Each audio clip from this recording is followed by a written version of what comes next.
Our next speaker has spent more than 40 years at the intersection of science and comparative religion, a respected voice in international dialogue. He serves on numerous global committees, including work connected with the United Nations. He's also the chief driver of the synergy circles of the evolutionary leaders. He's a board member of Unity Earth. He's the co-chair of Light on Light, and wearing many, many hats. But Kurt, welcome to your symposium. It's great to have you here. And tomorrow is going to be all about the future of interspirituality, which is two great sessions that you've brought together. But today's about networks, coalitions, partnerships, and alliances, which is a big, big part of your life. So we're looking forward to hearing your reflections, building upon Jonathan and Audrey and the wisdom pool and everything. So Kurt, over to you. Yeah, great. Thank you so much. And thanks to everybody who's here.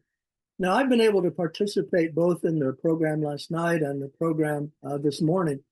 And so with regard to these four themes, partnerships, alliances, networks, and coalitions, what I've been doing is really asking myself two things. What is it that I've been hearing? And secondly, how are those themes treated in the interspiritual volumes from which come nearly 50 of the participants in this symposium? Now, the program last night, which was the non-public program, was really a celebration by Unity Earth and the evolutionary leaders and others about their journey toward partnership culture and partnership consciousness and radical collaboration. And this included groups like Unity Earth, One World, the Connection Field, the Synergy Circles and Collaboratories of the evolutionary leaders, and the Holons of the Holo movement. And many of them have been on this journey for 9 to 10 years, and many harken back to the Crestone Convergence meeting in 2017, where we actually sat down together and we made commitments to these goals of radical collaboration. And those have actually led to three generalities, which are what I put into the form that John Raymer has provided, and you'll be told more about that later, where we asked us to put in what we wanted to add about these four themes. And the three generalities that we really have seen develop over that decade have been, and we've heard it already here tonight, that there's no one organization, no matter how good they are, big they are, that's going to make this difference for the world. We're going to have to do it together. And when we silo and when we compete and when we're duplicative, it's never going to be enough to make the change that we want to see. And the third generality is that we're living in a media-driven world, and it's most likely that how we are able to make change in media and impact in media is going to make the big difference. So that second question then, how are these things dealt with in the interspiritual volume? Well, one thing we point out, and all of you remember this, that in the 70s, the 80s, and the 90s, we really thought we were on a stepwise progression to a kinder and better world. We had the work of Paul Ray, we had the work of Paul Hawken, and so many other optimists who were telling us that we were on that direction. But what's happened, as we point out, is that instead we've moved into a regressive period. And it's a regressive period that's really based on three things we pointed out that the original pioneers of interspirituality did not anticipate. And those three things are these. First was disaffiliation from the great wisdom tradition. And what that has meant is so many people in the world, particularly younger people, do not have access readily to those deep, deep values and those depths of consciousness and behavior. The second thing that wasn't anticipated was this rise of nationalist populism and the move toward authoritarianism and away from democracy on a global level. And the third thing that was not anticipated was the move away from printed media, which was more reflective, and to screen media, from which then we have had the development of the misinformation and the disinformation era.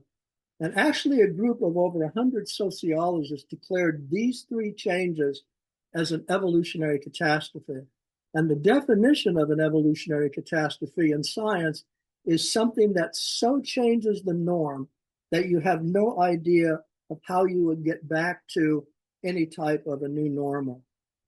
So where we end up is very much from the panel this morning by Rian Eisler, Jude Curvan, and Roger Briggs, and that is realizing that we are living in a world that's basically based on domination systems, and how those domination systems work within the realm of the family and home, and how we grow up, how they work in economics, how they work in politics, and even in the stories that a culture tells, and all the stories about who's in and who's out in the ranking systems that those domination views purvey.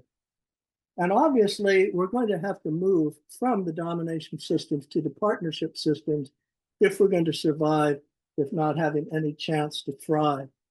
And obviously, interspirituality and interfaith are all about partnership, and particularly at the activist level, they're about partnership. So, where I'm going to conclude then is sharing the conclusions that were drawn by the conference that was held at Cathedral St. John the Divine in 2024, sponsored again by the evolutionary leaders, the day before the United Nations Summit of the Future. And those actually asked this question, and they're published. Actually, this is how the inner spiritual volumes conclude, is with these conclusions. And they asked this question: what does it take for organizations like ours to really scale up? And what you'll notice is that I'll present these as a list and I'll read them, but they actually require much more reflection, because these strategies are not binary choices. They are delicate both and balances for the type of artistry that's taken to get where we want to go. So that's what I'm going to share to conclude. So I'm just going to quote from the end of the Inner Spiritual Volumes. Let's revisit these points of how to be impactful from the September 2024 program of the evolutionary leaders at Cathedral St. John the Divine, the day before the United Nations Summit of the Future, and then also published at the end of Volume 2 of the Inner Spiritual Volumes. And I quote, question: what is uniquely required of our transformational approaches for them to scale up and actually succeed in real change? Answer: our praxis points must, 1, simultaneously serve the individual activist, community, network, or organization, and the larger surrounding collective landscape of wider communities and networks. 2, they must be coherent, but they also must be adaptable to the diversity of vision and passions of the involved communities and that larger landscape.